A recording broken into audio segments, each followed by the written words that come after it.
New York Post had this alleged information and was trying to publish it without any corroboration, without any backup information. They were trying to publish it to Twitter. Twitter did not let them, and now they were upset. I believe that political operatives who sought to inject explosive disinformation with the Washington Post couldn't get away with it. And now they're livid, and they want the ability to do it again. They want the ability to inject this again. So they've dragged a social media platform here in Congress. They're weaponizing the use of this committee so that they can do it again. A whole hearing about a 24-hour hiccup in a right-wing political operation. That is why we are here right now. And it's just an abuse of public resources, an abuse of public time. We could be talking about healthcare. We could be talking about bringing down the cost of prescription drugs. We could be talking about abortion rights, civil rights, voting rights. But instead, we're talking about Hunter Biden's half-fake laptop story. I mean, this is an embarrassment.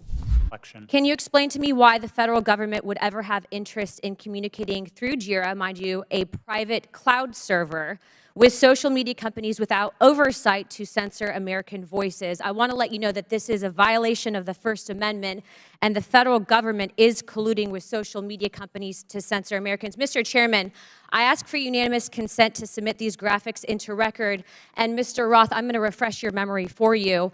This flowchart behind me. Thank you, Chair. This flowchart shows the following federal agencies, social media companies, Twitter, leftist nonprofits, and organizations communicating regarding their version of misinformation using JIRA, a private cloud server. On this chart, I want to annotate that the Department of Homeland Security, which has the following branches: Cybersecurity and Infrastructure Security Agency, also known as CISA, Countering Foreign Intelligence Task Force, now known as the Misinfo, Disinfo, and Malinformation, MDM. This was again used against the American people. The Election Partnership Institute, or Election Integrity Partnership, EIP, which includes the following: Stanford Internet Observatory, University of Washington Center for Informed Public, Graphica, and Atlantic Council's Digital Forensic Research Lab, and potentially, according to what we found on the final report by EIP, the DNC. The Center for Internet Security, CIS, a nonprofit funded by DHS, the National Association of Secretaries of State, also known as NASS, and the National Association of State Election Directors, NASED, and in this case, because there are other social media companies involved, Twitter.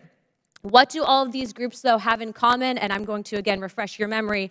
They were all communicating on a private cloud server known as JIRA. Now, the screenshot behind me, which is an example of one of thousands, shows on November 3rd, 2020, that you, Mr. Roth, a Twitter employee, were exchanging communications on JIRA, a private cloud server, with CISA, NASS, NASED, and Alex Stamos, who now works at Stanford and is a former security officer at Facebook, to remove a posting.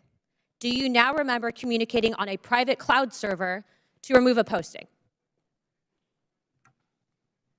Yes or no? I wouldn't agree with the characterization. I don't care if you agree.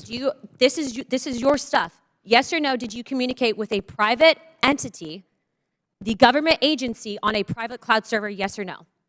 The question was if I communicated. Yes or no? Yeah, I'm on time. Yes or no? Ma'am, I don't believe I can give you a yes or no. Well, I'm going to tell you right now that you did, and we have proof of it.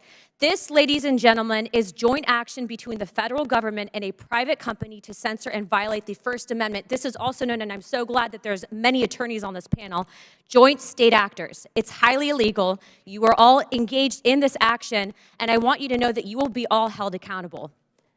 Ms. Gaddy, are you still on CISA's Cybersecurity Advisory Council? Yes or no? Yes, I am. Okay.